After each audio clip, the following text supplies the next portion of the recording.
Panther Broadcast System, with your host, Ben Haylett. Hello ladies and gentlemen, my name is Ben Haylett. As some of you may know, our principal, Mr. Wilson, will be leaving Saegertown. We at the Panther Press decided to sit down with him and talk to him about his time here. Hi, I'm Ben Haylett. What is your name? I am Mr. Wilson.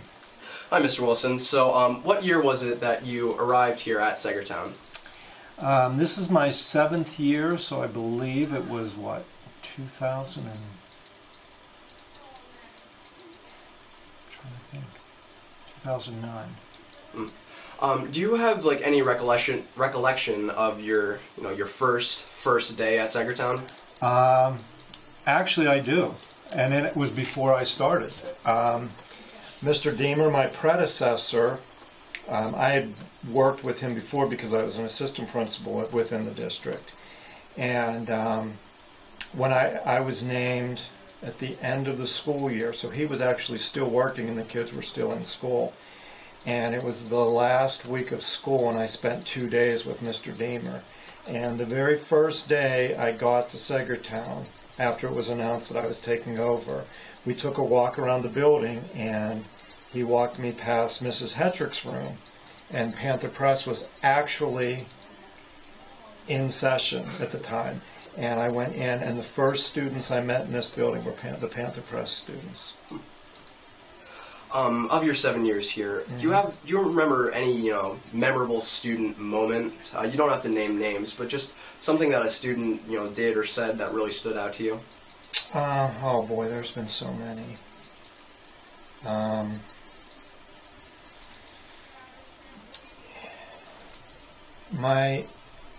My greatest memory, as far as being a human being in this school. Principals have bad days too. And there was a day where I was just having a bad day. There were a lot of student disciplines that day. The assistant principal had called off. We were short subs, and there was a big report due for central office. And I had to walk to a classroom to get another student out of a classroom refusing to leave. And I was in such a bad mood, and I thought, all this education, and this is what I'm doing. And I'm like, I need to find a new profession. And I was just angry with the world and kind of feeling sorry for myself. And I happened to walk past our MDS students, and they were playing kickball from their wheelchairs. And to see the joy on their faces, and they were happy to see me, and they shook my hand. And I ended up spending 15 minutes with them.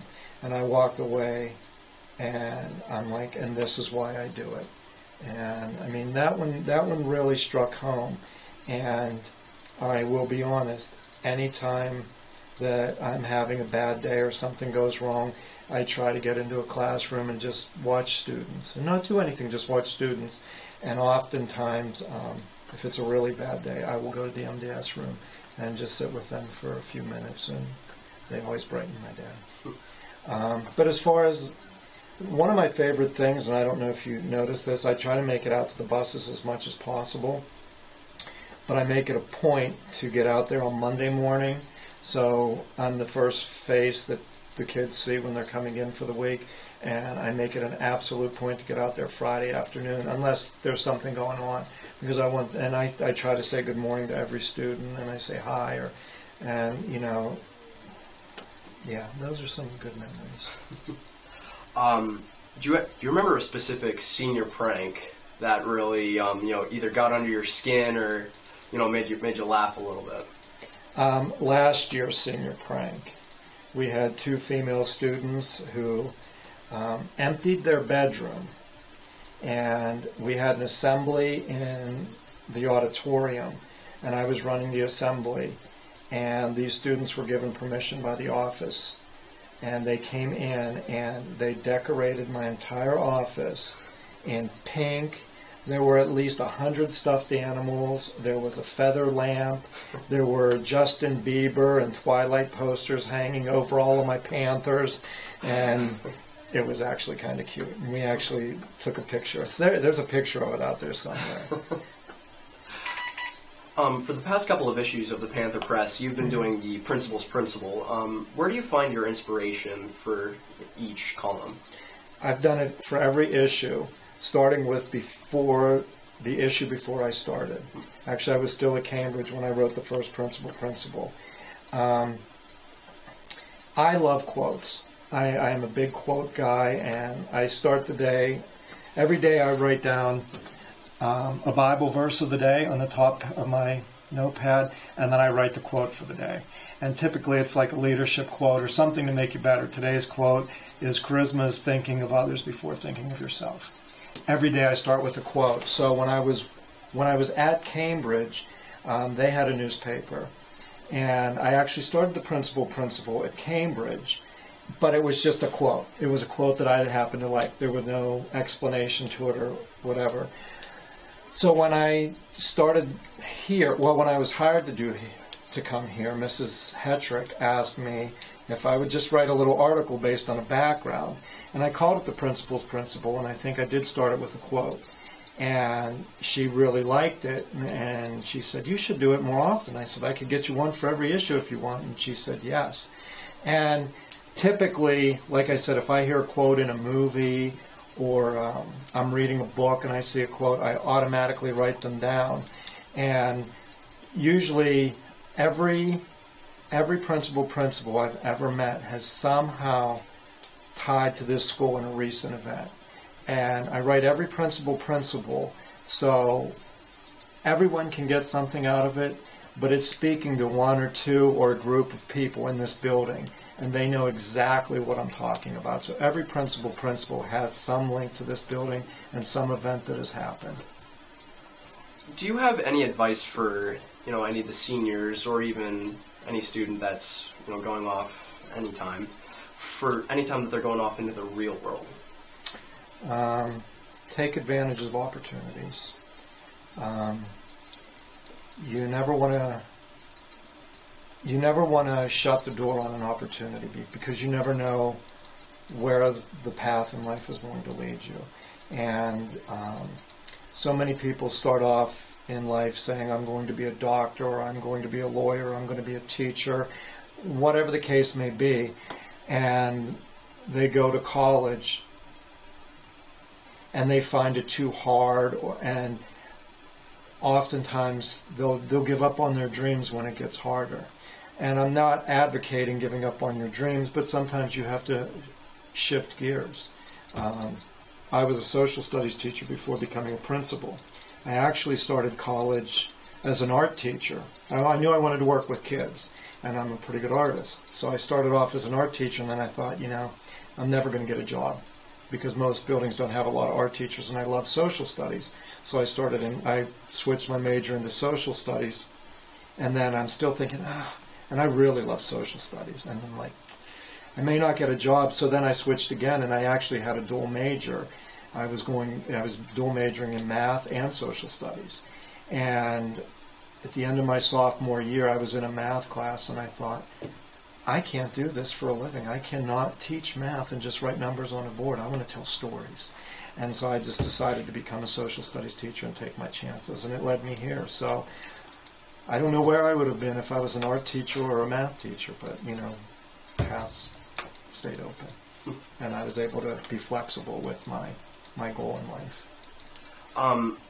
So you are leaving. Mm-hmm. What kind of thoughts were going through your head on your last first day at Saegertown? Sadness. I won't say regret because life's too short to have regrets.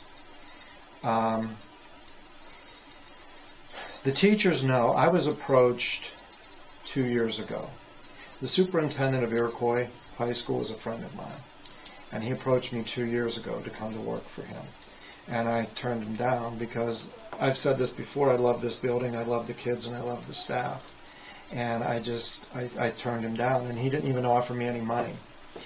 And he came to me again in March, and he offered me the position again. And I really did not know until July that I was going to take the position. And it's best for me professionally, and it's best for my family. But the decision, it was weird. It was made over the summer to leave.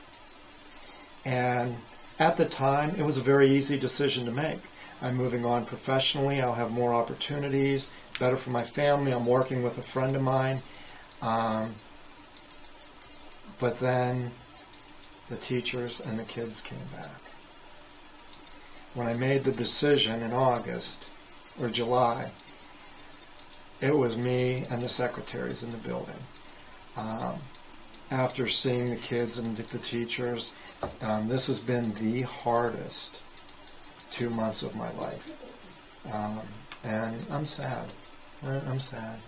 I'm optimistic and I'm happy and I'm excited, but I'm also sad. And, you know, I will keep track of all of you, and I will, depending on, you know, Mr. Baker and the assistant, you know, I would like to maybe show up here or there and just kind of see how you guys are going.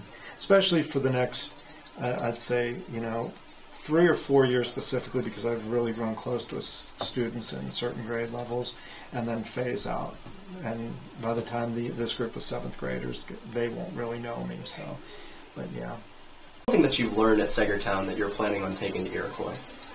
Oh, wow. I'll be honest, one of the reasons that Iroquois really approached me is because of the STEM program. Okay, and we are full-blown. We're running 11 courses of STEM right now. And I've learned more through that process about scheduling and curriculum and everything else. And I've learned a lot from the teachers involved in teaching the classes. Specifically, Mr. Greco, Mr. Patrick, Mrs. Keller, Mrs. Statman, Mr. Young, the first batch of teachers, Mrs. DeVoge, that we wrote the first 3 classes that we had last year.